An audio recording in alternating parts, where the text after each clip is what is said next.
There is a signal moving through the field right now that your logical mind cannot categorize, and it has found you with a precision that defies the laws of probability. You might believe you arrived here through a series of random choices, a casual scroll, or the mechanical hand of an algorithm. But that is the first layer of the illusion you must shed. The truth is far more breathtaking and far more demanding. You were located. You were identified by a frequency you have been broadcasting in secret. A signal that originates from a place within you that organizes your very existence but remains invisible to your daily awareness.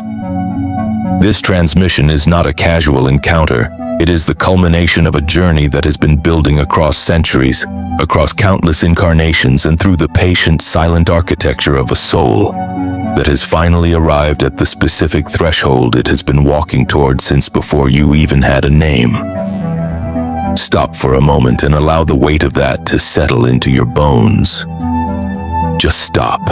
Feel the quality of this specific moment in time. You aren't just watching a video, you are standing at the edge of a definitive transition. Something in you recognized the resonance of these words before your conscious mind had a chance to evaluate them. And that recognition is the stir of something ancient, something indestructible, and something that is finally ready to wake up. You have spent so much of this lifetime trying to explain away the persistent restlessness that lives in the center of your chest. You have tried to solve it with better habits, with new relationships, with achievements, or with the endless accumulation of information. But the hunger never truly disappears. It is a quiet, unmistakable sense of being out of place, as if you are a citizen of a far more luminous country forced to live in a land of gray shadows and heavy air. You have felt too large for the container of your life, performing roles that feel like stiff, uncomfortable costumes and following narratives that you know at a cellular level are not your own. This friction you feel isn't a sign of failure or a symptom of depression. It is the necessary pressure of a soul that has outgrown its current reality. It is the monad, the eternal indivisible core of your being, signaling that the time for hiding is over. You were chosen for this specific moment not by an external authority or a distant deity, but by the deepest, most primordial version of yourself. The version of you that exists before the story of your past, before the wounds you carry, and before the limitations you've accepted as facts.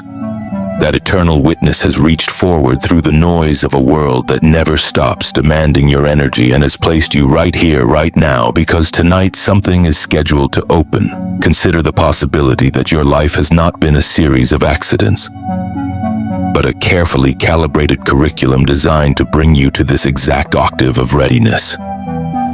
The ancient mystery schools of Alexandria and the Pythagorean brotherhoods understood something that our modern world has traded for shallow convenience. That readiness is not just a feeling, it is a technical frequency.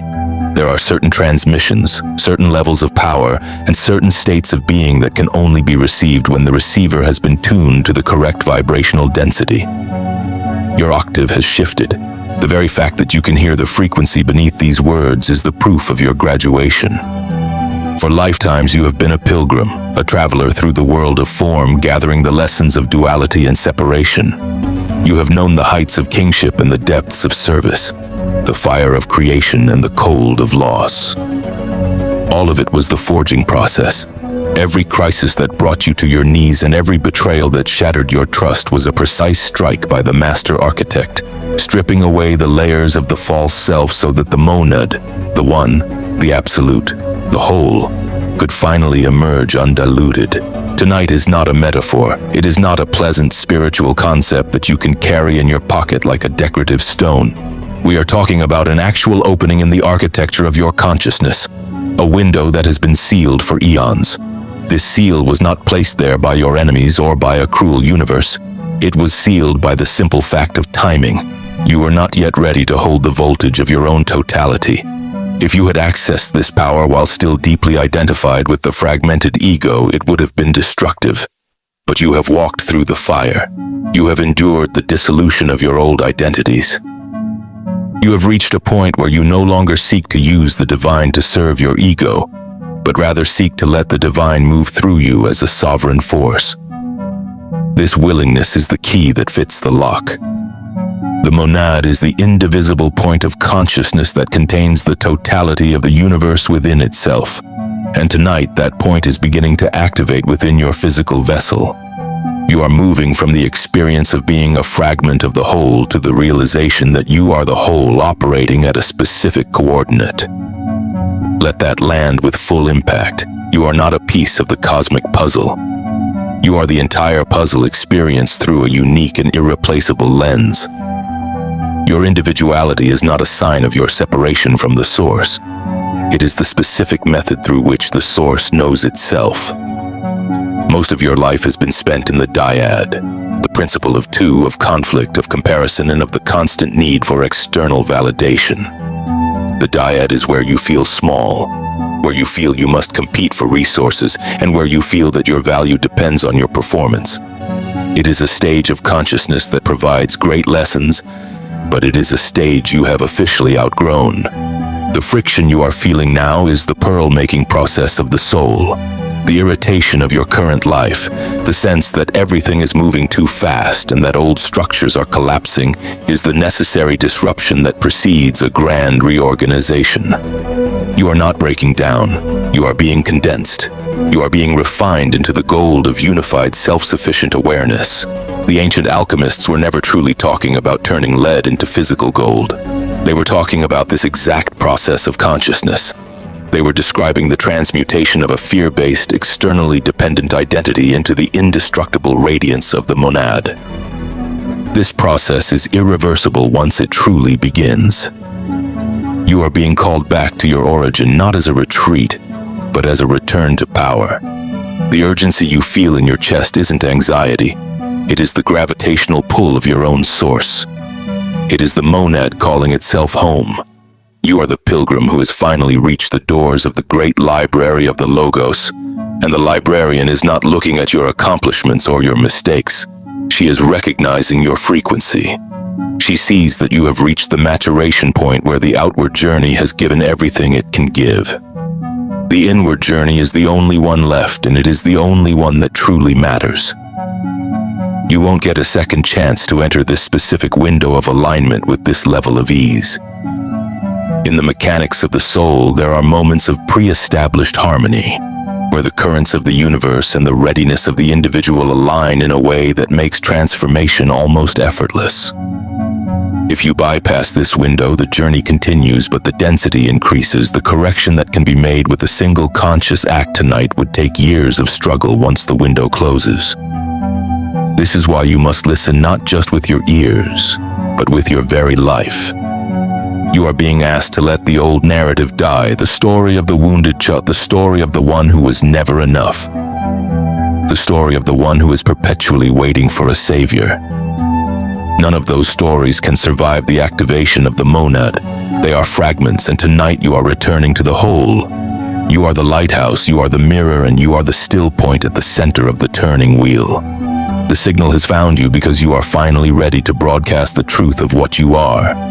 The activation doesn't wait for your perfection. It waits for your presence. You are here. The monad is stirring.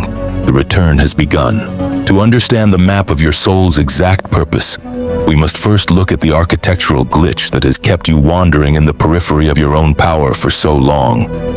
This map is not a set of instructions for your personality, nor is it a guide for your social success. It is a blueprint of the fundamental structure of your awareness. The ancient ones, from the Hermeticists of Egypt to the Neoplatonists of the Mediterranean, understood that the human experience is currently trapped in a specific frequency they called the dyad. The dyad is the principle of division, the number 2, the root of all separation and conflict. It is the mental state where you perceive yourself as a fragment floating in a hostile or indifferent universe, forever seeking outside of yourself for the wholeness that seems to be missing. In the dyad, you are always in a state of not enough. You are always comparing your internal reality to the external performance of others, and you are always waiting for a future event to finally validate your existence. This is the frequency of anxiety, of competition, and of the deep, unnameable loneliness that no amount of human connection can truly cure. It is a stage of consciousness that was designed to teach you the lessons of duality, but it is a stage that has now become a prison for the monad that lives within you. But consider this: what if the separation you feel is not a factual reality, but an optical illusion of the consciousness? What if you aren't a piece of the puzzle at all, but the entire puzzle that has simply forgotten its own name? To illustrate this, imagine a master architect of infinite skill and imagination. This architect decides to build the most magnificent mansion ever conceived, a structure so vast and intricate that it contains every possible experience within its walls. He builds corridors of logic, ballrooms of emotion, libraries of ancient memory, and gardens of sensory delight. But as he finishes the work, he decides to perform the ultimate act of creative immersion. He chooses to enter the mansion himself, to walk its halls as a common guest, and to intentionally forget that he is the one who drew the plans. He loses himself in the complexity of his own design. He starts to fear the dark corners of the rooms he built. He starts to feel trapped by the very walls he laid, and he begins to search for a key to a door that he never actually locked. This architect is you, and the mansion is the world of form. The dyad is the state of being lost in the corridors, while the monad is the memory of the one who built the house. The philosopher Leibniz, in his profound monadology, suggested that each soul is a simple substance, a point of consciousness without windows, meaning that it does not receive its primary reality from the outside world. Instead, every monad reflects the entire universe within itself, according to its own unique perspective.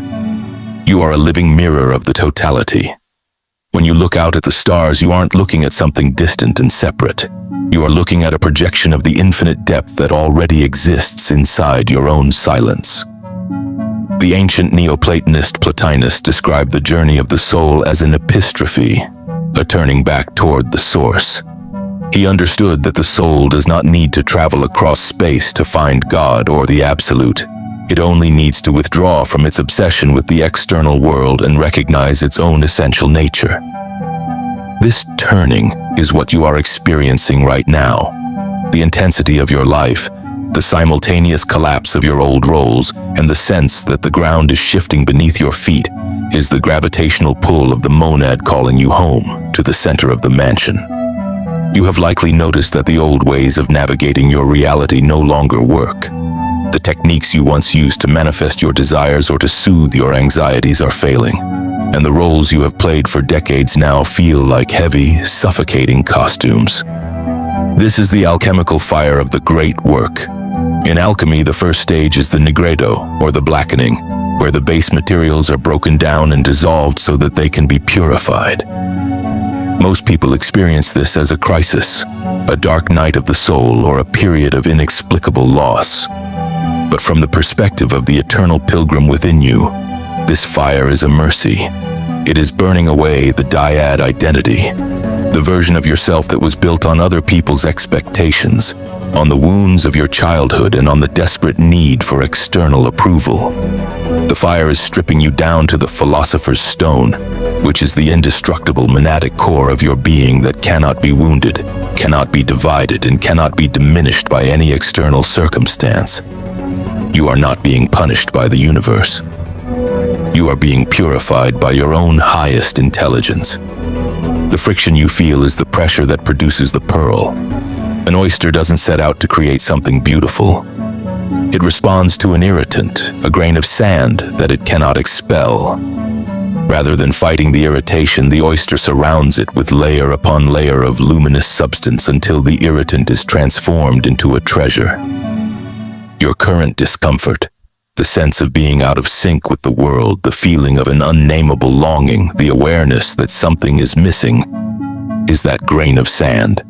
You have spent years trying to get rid of the discomfort, but tonight you are being asked to surround it with the light of your own monadic awareness.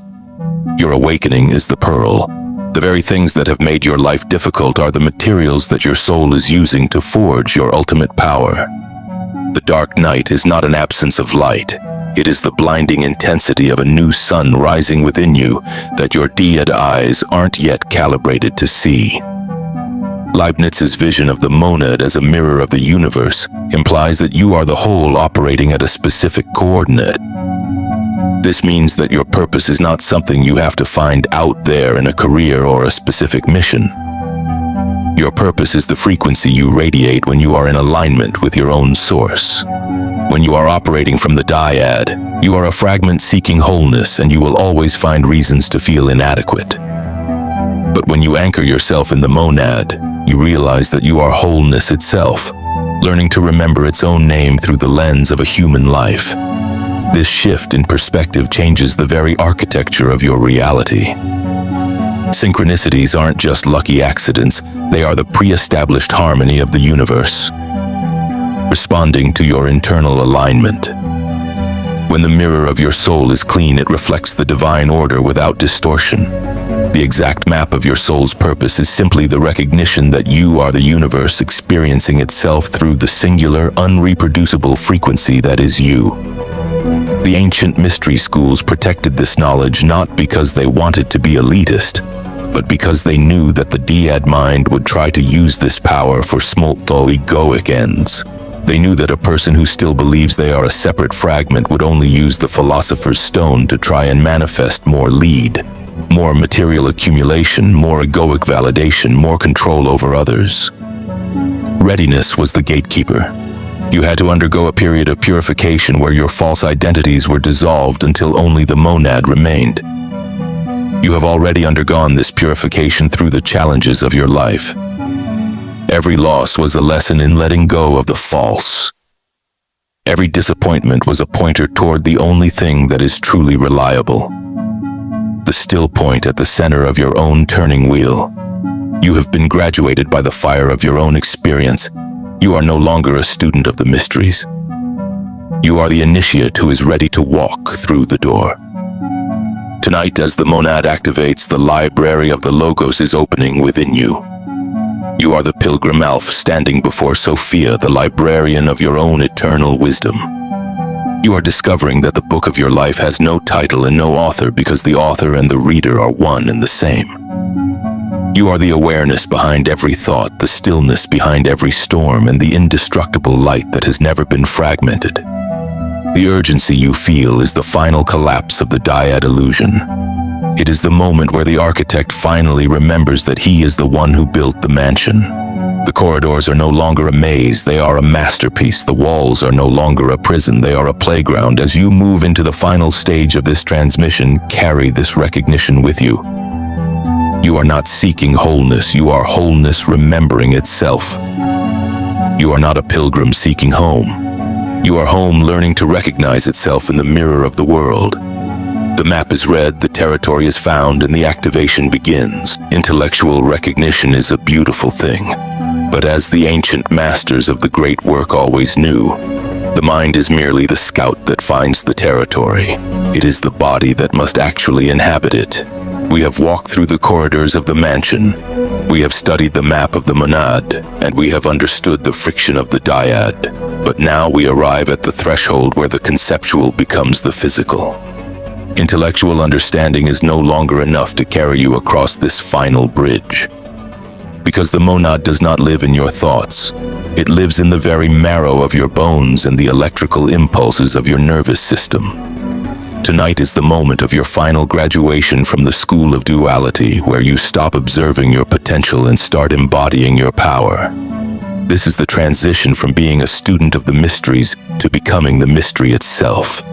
The urgency you have felt, that tightening in your chest, and the sense that time is no longer a linear progression but a pressurized container, is the signal that the window of alignment is fully open. You won't get a second chance to catch this specific current with this level of effortless grace, so I need you to set aside the part of you that wants to analyze this and bring your full, unedited presence to what we are about to do. Place your hands now on the center of your chest, right over your sternum where the spiritual heart resides. Do not do this as a symbolic gesture, do it as an act of somatic anchoring. Feel the physical warmth of your palms meeting the surface of your body. Beneath your hands is the furnace of the monad, the indestructible point of light that has traveled through every incarnation, every heartbreak, and every victory you have ever experienced. As you feel that warmth, recognize that you are touching the only part of you that has never been wounded and never been divided. This is the still point at the center of your turning wheel. Take a breath now, a real deep breath that fills the space behind your hands, expanding the lungs and the rib cage. As you exhale, imagine that you are releasing the heavy gray costume of the fragmented ego. Let the identity of the wounded seeker dissolve. Let the story of the one who is almost ready evaporate. You are not practicing for a future event. You are activating the reality of your current existence. The pressure you feel is the monad demanding more space in your physical vessel. It is the infinite trying to fit into the finite, and the only way to resolve that pressure is to expand your container. In the mechanics of timelines, tonight represents a critical course correction. Imagine a ship traveling across a vast ocean. If the navigator makes a 1-degree adjustment at the beginning of the journey, the ship arrives at an entirely different continent. You are at that 1-degree point. The choices you make in this state of activation, the declarations you utter from the center of unity, carry 1,000 times more power than any effort you made while trapped in the frequency of the dyad. A single moment of total alignment tonight can reset the trajectory of your entire future. This is the physics of intention. When the monad activates, you are no longer trying to manifest things into your life from a place of lack. You are radiating your reality from a place of fullness. The universe doesn't respond to your words, it responds to your frequency. By anchoring your awareness in the still point behind your hands, you are signaling to the quantum field that the Pilgrim has returned home. You are telling the universe that you are no longer a fragment seeking wholeness, but wholeness itself learning to recognize its own name. This is the irreversible shift that changes the mirror of your reality forever. As you sit in this recognition, I want you to feel the emergence of your halo. The halo is not a religious symbol or a metaphor for goodness. It is the literal bio-electromagnetic field of a consciousness that has remembered its own divinity. When you operate from the dyad, your field is fragmented, leaky, and reactive to the chaos of the world around you. But when the monad activates, your field becomes a coherent, luminous geometry of protection. This is your frequency shield. Low vibration static, the fears of others, and the collective noise of a world in conflict can no longer penetrate this field because there is no matching frequency within you for them to attach to. You become untouchable not because you are separate from the world, but because you are vibrating at a different octave than the chaos. The halo is both your shield and your gift. It is the light that stabilizes the space around you and reminds every other soul you encounter of their own dormant power. This is the service you were born to provide, not by doing, but by being. By holding the frequency of the monad, you become a lighthouse in a world that has forgotten how to see the stum. There is a phrase I want you to anchor into your consciousness now. A mantra that will serve as your return key whenever the world tries to pull you back into the dyad. 3 simple words that contain the totality of the alchemical great work. I am home. Say it silently to yourself now, and feel it vibrate in the space behind your hands. I am home. This is the declaration of the monad. It means that you are no longer searching. It means that the aching, hollow hunger you have carried for lifetimes is finally satisfied because you have recognized that the source is not a destination, but the very awareness that is doing the seeking. To say I am home is to graduate from the identity of the eternal pilgrim. The journey was necessary to gather the experience and forge the strength, but the arrival is the purpose. Tonight, the pilgrim and the destination have become one. You are the mansion, you are the library, and you are the light that illuminates every corridor of your own existence. Let this recognition settle into your nervous system until it feels more real than the air you breathe. Type this exact phrase in the comments right now: I am home. Do not do this for the sake of the platform. Do it for the sake of your own sovereignty. The act of writing it, of moving the intention from your heart through your fingers and onto the shared field of this community is a powerful act of anchoring. It is your sovereign signal to the quantum field that the activation is accepted and the return is complete. As you type those words, feel the collective resonance of everyone else who is doing the same. You are not a solitary point of light. You are part of a coherent field of monadic consciousness that is strengthening the grid of this entire planet. Every time one of us remembers, it becomes easier for the next one to wake up. Your activation is a ripple that moves through the entire web of life, clearing the static and making the signal of unity more audible for everyone. You are a veteran of the soul's journey, and your graduation is a victory for the whole. The window of tonight is a rare gift of pre-established harmony. You have spent years, perhaps decades, preparing for this moment through every trial and every fire. You have seen your old world collapse, and you have stood in the rubble of your previous identities, wondering if you would ever feel whole again. Tonight is the answer to that question.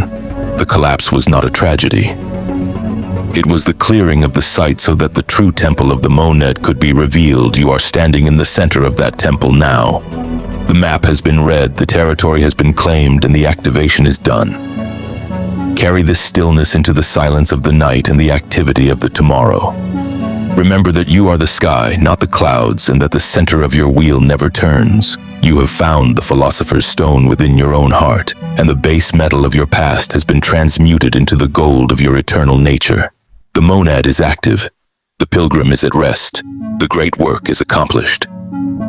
Welcome home, Eternal One. Welcome to the beginning of the journey that has no end. The next layer of your map is already unfolding, and as you stay anchored in this still point, every step you take will be a step of light. The activation is irreversible, the memory is restored, and the lighthouse of your soul is now fully online. Go forward in peace, for you are exactly what the universe has been waiting to become. Your frequency is your power, and tonight that power is finally your lived reality.